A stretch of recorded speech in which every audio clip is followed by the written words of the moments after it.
ඔබ දන්නවා අපි විශේෂ මෙහෙයුම් ක්‍රියාත්මක කරගෙන යනවා. විශේෂයෙන් රටමේකට ජාතික මෙහෙවර සම්බන්ධයෙන් අපි නැවතත් මහජනතාවගේ ගෞරවනීය සහාය දායකත්වය අපි අපේක්ෂා කරන ගමන් මේ ගත වූ සති කීපය තුළ විශේෂයෙන් රටමේකට ජාතික මෙහෙයුමෙහි සාධනීය ප්‍රතිඵල අපි සමාජගත කරලා තිනවා. ඒ වගේම විශේෂයෙන් මෙම රටමේකට මෙහෙයුමෙහි විශේෂ හොට්ලයින් එකක් එහෙම නැත්නම් හදිසි දුරකථන අංකයක් අපි සමාජයට හඳුන්වලා දුන්නා 1818 එහෙම නැත්නම් 1818 මේ අංකය හරහා මේ වන විට ඊ타මත්ම වැදගත් සහ ඊ타මත්ම සාර්ථක ප්‍රතිඵල නෙලා දුන් තොරතුරු 3376ක් ශ්‍රී ලංකා පොලිසිය වෙත ලැබිලා තිනවා. ඒ වගේම ඔබට නිතර පුරුදු 118 එක එහෙම නැත්නම් 119 අංකයන් හරහාද ඔබ මේ වන විට අපේ සමාජයට ඊටමත් තොරතුරු රාශියක් ශ්‍රී ලංකා පොලිසියට ඔබ ලබා දීලා තිනවා. 2025 ජනවාරි 1 වෙනිදා සිට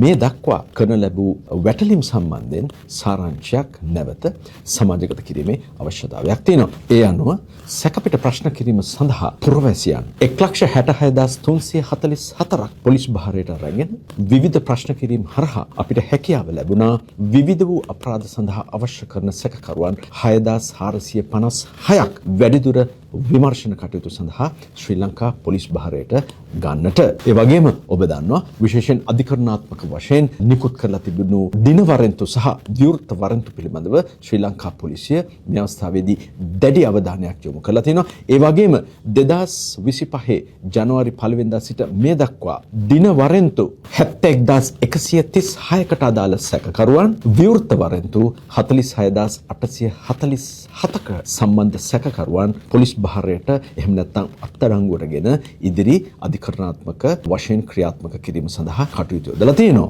රටමේකට ජාතික මෙහෙවර 2025 ඔක්තෝබර් 30 දින සිට ක්‍රියාත්මක වන යන අතරතුරදී විශේෂයෙන් 2025 ජනවාරි 1 වෙනිදා සිට මේ දක්වා ශ්‍රී ලංකා පොලිසියට හැකි වෙලා තියෙනවා වැටලීම් සම්බන්ධයෙන් වාර්තාවක් ඉදිරිපත් කරන්න.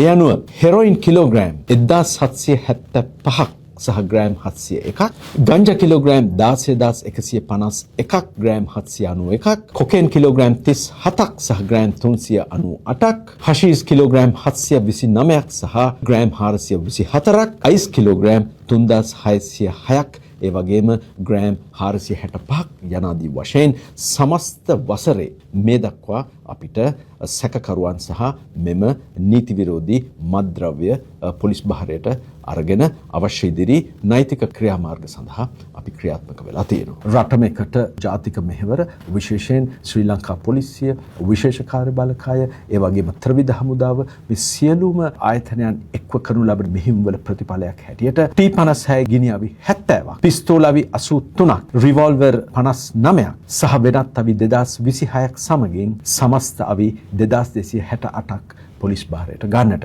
ඒ නිසා අපි නැවත වරක් ශ්‍රී ලංකා පොලිසියෙන් විශේෂ ඉල්ලීමක් කරනවා මහජනතාවගෙන්. විශේෂයෙන් අපේ ගෞරවනීය කෘතවේදී භාවය පුද කරන්නට ඕනේ. මේ පවතිනා වූ අයහපත් කාලගුණ තත්ත්වය මත වද ශ්‍රී ලංකා පොලිසිය කෙරෙහි විශ්වාසය තබලා ඉතාමත්ම සාධනීය තොරතුරු ශ්‍රී ලංකා පොලිසියට ලබා දීමෙන් මේ රටමේකට ජාතික මෙහෙවර නිසි පරිදි ඉදිරියට ක්‍රියාත්මක කරන්නට දායකත්වය ලබා දීම ගැන අපි සියලුම මහජනතාවට කෘතවේදී වෙනවා. බොහොම ස්තුතියි.